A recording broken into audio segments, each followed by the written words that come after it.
Hi everyone, you're just sat like on my bookshelf right now. It took me a while to even find this book out of my collection. I moved it over there and it was on the bookshelf right here that you're actually on. But I wanted to bring you to one of my like forever books. I got this movie and book, I think probably around the same time, around 13 or 14, definitely junior high. The book is Tuck Everlasting. Especially it's got the movie cover on it, so it's definitely not the original print, but I was obsessed with this book and movie.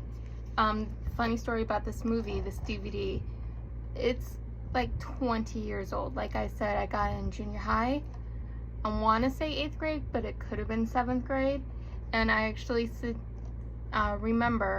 specifically remember I went to either Sam's Club or Costco with my mom and her then boyfriend, and I actually picked up the VHS.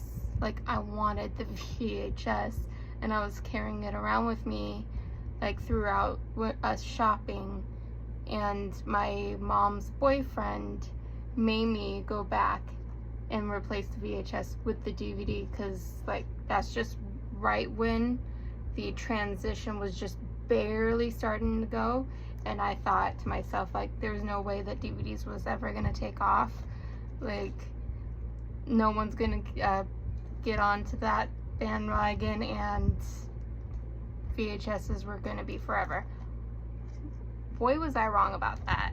But this DVD, I actually was my very first owned DVD that and it's like, I brought it with me. I was so proud of it, and I did not let it out of my sight. I even brought it to school with me, like in my backpack.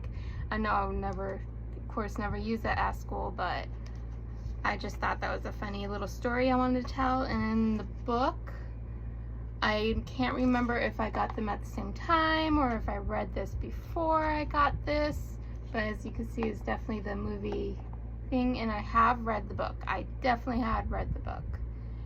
I think I probably only read it once, like back in junior high, and then I watched the movie. I feel like I wanted to say that I watched the movie first, then read the book. And I feel like I really need to read the book again, because it's been just too long and it's just been on my shelf. But it has such a sweet memory to it, and I've had it forever, and this is definitely never going to get rid of either one. Actually, both of them are over 20 years old, and I personally just love her to death. I basically watched Gilmore Girls all through high school, and I own the majority of her other movies, and the Sisterhood of the Traveling Pants. Him, I never really seen in anything else. I don't really know, but basically the storyline of the movie, because I honestly remember the movie a little bit more than I remember the book, but it's basically the same thing, is him and his family, not like vampires, but they live forever because of the spring that they drink from. And it's not clear in the movie how old they actually are when he meets Rory Gilmore's character. I know that's not her real actual name, but when he meets her character, it looks like they're in like the late Victorian, early Edwardian time period, and it's unclear how old he is. And when his family originally drank from the spring that makes you live like forever, like you could jump from a tree, you could break your neck, you could do whatever, and they just did not die. And I don't know, she ends up escaping her house and just aimlessly starts walking through the trees, and she spies him drinking from that fountain, and then she goes and tries to get the drink because she's thirsty, and he ends up stopping her, and like his brother comes over and like clubs her on the head, and they end up kidnapping her because like she was gonna end up drinking from the drink. And then they snuck her back to the old cabin in the woods, and she ends up like living with them for a little while. And meanwhile, her very rich family is putting out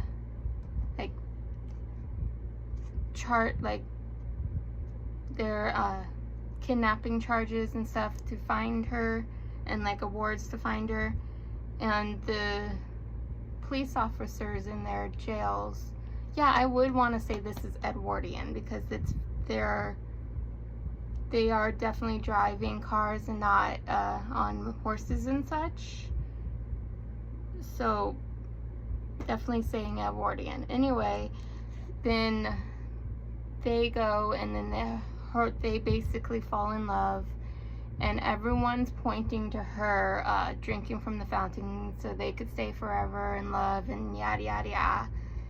And when she ends up getting found, she ends up going back to that spring and just kind of sitting there just staring at it, and like moving her hand and in it, and debating and really thinking hard about drinking it or not drinking it.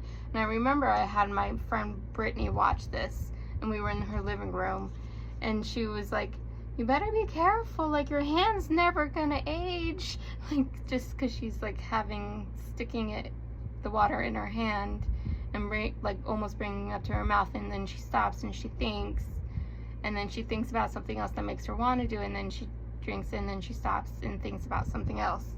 So basically, she decides not to, and instead of having this one quote that his dad actually tells her that resonated with me and stuck with me forever, for basically the rest of my life, is don't be afraid of dying, be afraid of your unlived life. So then she has that thought, and and it cuts to the scene of her family packing up and traveling to Paris, and she ends up traveling all around Europe and basically not wasting her life. And some time passes, I want to say, based on the clothing and the motorcycle he's driving. I want to say it's like in the 30s or 40s, and then he drives up, looks at his house, and it's all gated off, and he goes and he walks into the little forest behind. That's actually is her property, by the way. Like, her family owned that land that the creek was on, and he ends up seeing her grave, and the tombstone is actually like at that tree where the water is coming down, and her tombstone's actually covering the water, so absolutely nobody ever again could drink from that fountain. And then he just sees her grave, drops to his knees, and starts staring at her tombstone. And when you read her tombstone, she lived for over 100 years, so she definitely lived a long enough life. And those very Pacific 100 years that she lived, she saw everything get developed, everything get invented. She saw horse and buggies turn into cars, and she saw like the very first telephone. Basically everything those specific 100 years of being born in the late Victorian era and dying like in the Georgian era, everything that we know as modern day got developed, got invented and reinvented and developed to the point that we see it today. So she saw everything from the old world to the new world. So it's definitely not a life wasted. It's definitely, she saw a lot of the world change. So I'm happy with her decision. At first, I know my friend was like, I can't believe she did that, but all in truth, she lived a life worth living, which is the only thing that matters, and it's really the takeaway lesson of this story. And like I said, never ever, I have bought and gotten rid of so many movies and so many DVDs. I even have a pile of DVDs I'm getting rid of. Now, I read through some books I keep on my shelf forever, and then some books I read through the one time and let that be it and send it on its way. But some books are just made to be your forever books, and Tuck Everlasting for me is definitely one of them. Thanks for watching, and thanks for listening to me ramble and share my love of Tuck Everlasting. See you later. Bye.